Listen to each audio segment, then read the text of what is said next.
Olha só, pessoal, mostrando para vocês aqui, além da lindeza dessas flores, olha essas borboletas sobrevoando aqui as plantas.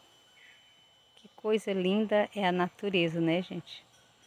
A perfeição de Deus é incomparável a qualquer coisa do ser humano.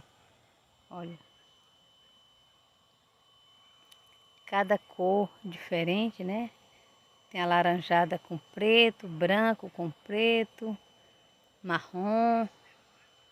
Olha, elas voando por toda parte. Coisa linda, meu Deus.